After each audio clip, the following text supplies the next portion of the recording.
नमस्कार, स्वागत है दोस्तों। आज की बड़ी खबरों में मुख्य समाचार जानेंगे। वीडियो में बने रहिए लगातार साथ में।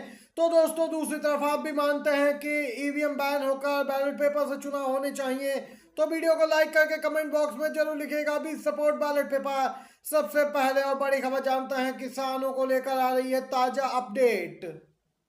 बैरिकेड्स तोड़ आगे बढ़े किसान, कंटेनर पे चढ़ के प्रदर्शन शुरू हुआ। जी हां दोस्तों, आज का दिन काफी हंगामेदार रहा। नोएडा के किसान दिल्ली कूच कर गए। पुलिस ने नोएडा में दलित प्रेरणा स्थल पर बैरिकेड्स लगाए थे, जिसे किसानों ने तोड़ दिया। नोएडा और ग्रेटर नोएडा के बीच सड़क को ब्लॉक किया गया था। बॉर्डर पर भारी पुलिस फोर्स तैनात था। कंटेनर पर चढ़ के किसान प्रदर्शन कर रहे। और दोस्तों, आपको बताते चले, पुलिस ने एडवाइजरी ट्रैफिक को लेकर भी जारी की थी। भारतीय किसान परिषद के नेता यहां पे नए कृषि कानूनों के तहत उचित मुआवजे और बेहतर लाभ की मांग को लेकर दिल्ली की ओर कूच किया है। दोस्तों, किसानों को रोकने के लिए पुलिस ने बहुत कोशिश की, लेकिन रोक नहीं पाई। इसके साथ ही दोस्तों, 6 दिसंबर को दो और संगठन मार्च निकालेंगे। आपको बताएं, किसान मजदूर मोर्चा और संयुक्त किसान मोर्चा द्वारा किए जा रहे इसी तरह के विरोध प्रदर्शन के इतर है। आपको बता दें कि यहाँ पर दो और संगठन इसमें जुड़ने वाले हैं। इसी के साथ दोस्तों, अगली खबर की ओर चलते हैं। पोलिंग बूथ पर वोटर्स की संख्या 1200 से बढ़ाकर 1500 क्यों की? सुप्रीम कोर्ट ने चुनाव आयोग से जवाब मांगा। सुप्रीम कोर्ट ने उस याचिका पर सुनवाई की जिसमें प्रत्येक मतदान केंद्र पर मतदाताओं की अधिकतम संख्या 1200 से बढ़ाकर 1500 करने के चुनाव आयोग के फैसले को चुनौती दी गई थी। इस पर अदालत ने अब आयोग से जवाब मांगा है। सीजीआई संजीव खन्ना और जस्टिस संजय कुमार की पीठ ने आयोग की ओर से पेश अधिवक्ता को इस फैसले के पीछे तर्क को स्पष्ट करते हुए हलफनामा दायर करने को कहा है। दोस्तों, लगातार चुनाव आयोग पे सवाल उठ रहे हैं। सीजीआई ने आयोग से पूछा कि अगर मतदान केंद्र पर 1500 से अधिक लोग आते हैं तो स्थिति को कैसे संभाला जाएगा। इस प्रकार के कई प्रश्न पूछे हैं दोस्तों सीजीआई ने, और इस पर 3 हफ्ते के भीतर चुनाव आयोग को हलफनामा पेश करने को कहा है। देख सकते हैं दोस्तों, ईवीएम बैलेट पेपर में जहां विवाद है, तो वहीं अब पोलिंग बूथ पर वोटर्स की संख्या को लेकर सुप्रीम कोर्ट में सुनवाई हुई। वहीं दोस्तों, महाराष्ट्र से ताजा अपडेट आई है। पुणे जिले के 21 विधानसभा क्षेत्रों की 137 ईवीएम की जांच के लिए 11 उम्मीदवारों ने जमा किए हैं 67 लाख रुपए। पुणे की बारामती सीट पर अजीत पवार की जीत को उनके भतीजे ने चुनौती दी है। 19 ईवीएम की जांच के लिए चुनाव आयोग के पास उन्होंने 9 लाख रुपए जमा किए।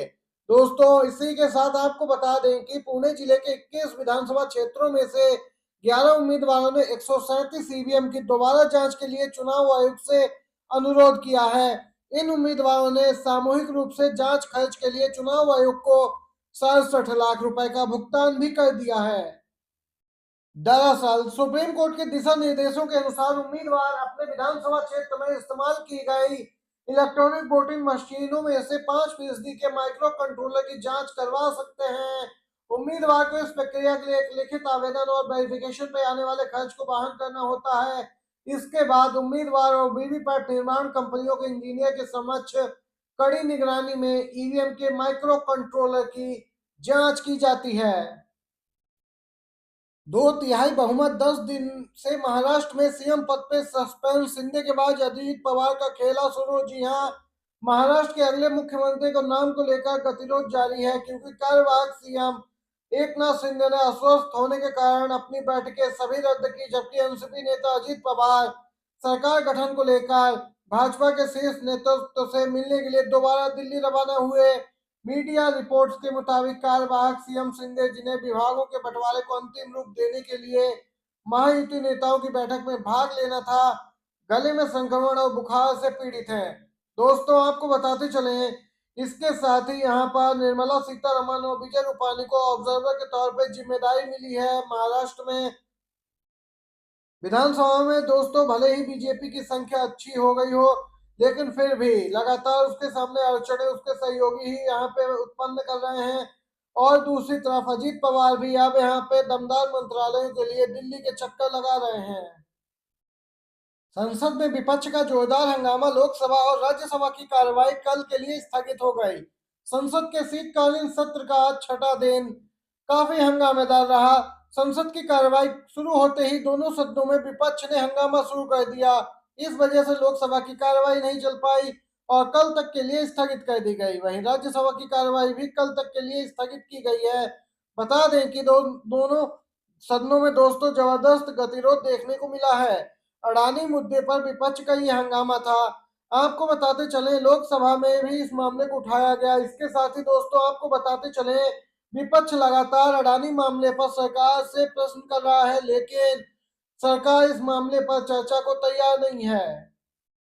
संसद की कार्रवाई से पहले संसद भवन में कांग्रेस अध्यक्ष और राज्यसभा नेता प्रतिपक्ष मल्लिकार्जुन खड़गे के चैम्बर में इंडिया गठबंधन के शीर्ष नेताओं की बैठक हुई। इसमें एलओपी राहुल गांधी भी मौजूद रहे। वहीं दूसरी तरफ दोस्तों वक्फ संशोधन विधेयक को इस साल के लिए होल्ड कर दिया गया है। अब इसे अगले साल यानी 2025 में पेश किया जाएगा।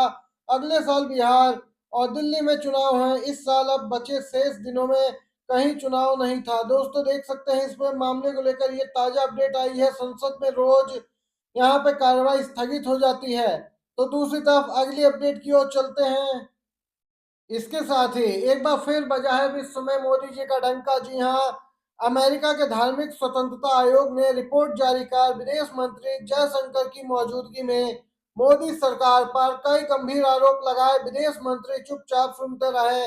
रिपोर्ट में कहा गया है कि भारत के राष्ट्रीय अध्यक्ष बलवा दंगे फसाद करने वालों को कपड़ों से पहचानने की बातें करते हैं, चुनाव प्रचार में एक विशेष धर्म के लोगों को निशाना बनाकर भाषण देते हैं, गौसी गोकशी और वक्फ बोर्ड जैसे कानून लाकर अल्पसंख्यकों पर बहुसंख्यकवाद थोपा जा रहा है।